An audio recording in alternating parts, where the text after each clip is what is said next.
When silence follows something you have said in a meeting, what do? If you are like most leaders with an expression gap, you fill it, you clarify, you add context, you offer an alternative. And every time you do, you lose information the silence was about to give you.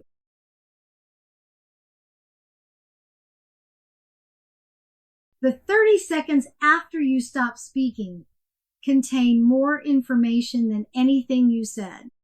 And most leaders with expression gaps fill those 30 seconds with more talking because silence feels like rejection. It's not. It's processing.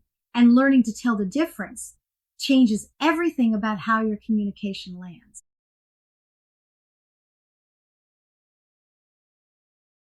For expression gap leaders, silence is the enemy. They experience it as rejection, disconnection, or evidence that the message didn't land. But silence is often the opposite. The audience is processing. The message did land. The quiet is integration, not rejection. The same internal depth that produces the invisible thinker pattern produces a hyper-awareness of other people's responses. When the response is silence, your rich internal processing generates anxiety and the impulse to fill the gap. The irony, the more perceptive you are, the more you overread silence. And the act of filling it interrupts the very processing you wanted to trigger. You said something that landed, they started thinking about it, and then you talked over their thinking.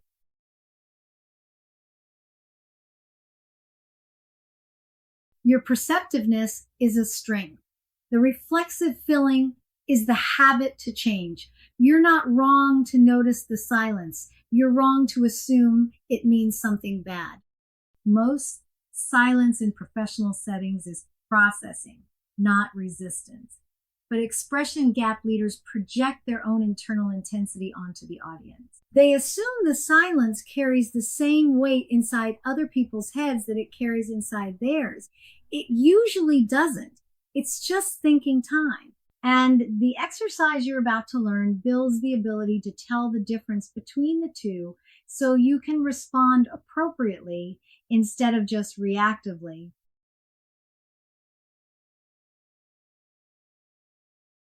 Exercise 4, the silence reading drill. Here's the protocol. In your next 5 meetings, when silence follows something you said, wait 7 full seconds before responding. 7 seconds? Not 2.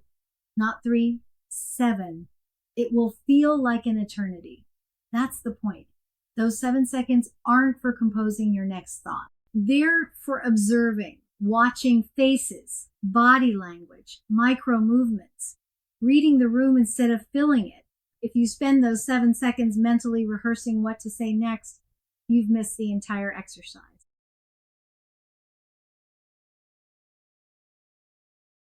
Exercise 4, the silence reading drill. Here's the protocol. In your next 5 meetings, when silence follows something you said, wait 7 full seconds before responding. 7 seconds. Not 2. Not 3. 7. It will feel like an eternity. That's the point. Those 7 seconds aren't for composing your next thought. They're for observing, watching faces, body language, micro movements, reading the room instead of filling it. If you spend those 7 seconds mentally rehearsing what to say next, you've missed the entire exercise.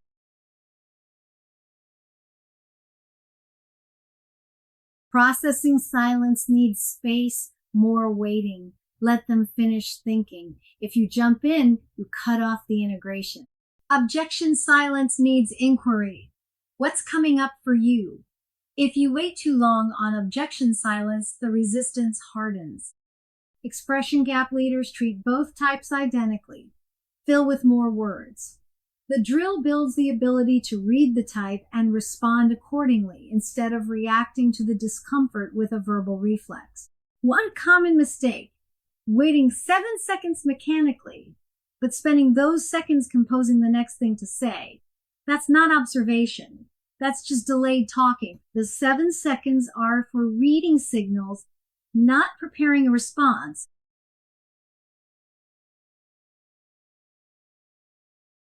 5 meetings. 7-second minimum wait. After each meeting, note 3 things. Was the silence processing or objection? How did you know? What happened when you waited? Track your accuracy over 2 weeks. You'll get better at reading the signals quickly, and the distinction that felt impossible in week 1 will feel intuitive by week 2. Most leaders report that 80% of the silence they were filling was processing, meaning they were interrupting thinking, not resolving discomfort. 80%. That statistic alone changes behavior permanently because it rewrites the assumption that silence equals failure.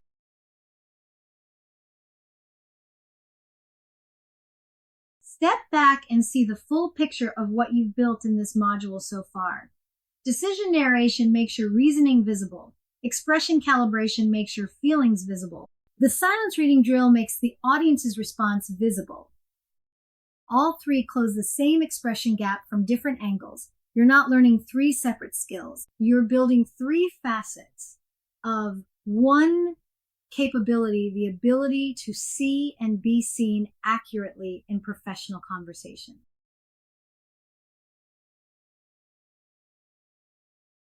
In your next meeting today, if possible, when silence follows something you said, count to 7 in your head. Don't say anything. Just watch. Watch the faces, the body language, the micro movements. Are people processing or objecting? You'll be surprised how much information is in those 7 seconds when you stop filling them. The silence reading drill gives you data about how others respond. But there's one more step, and it's the most direct one. Instead of reading the room, you ask the room. That's the checking in protocol, and it closes the feedback loop on everything you've practiced in this module.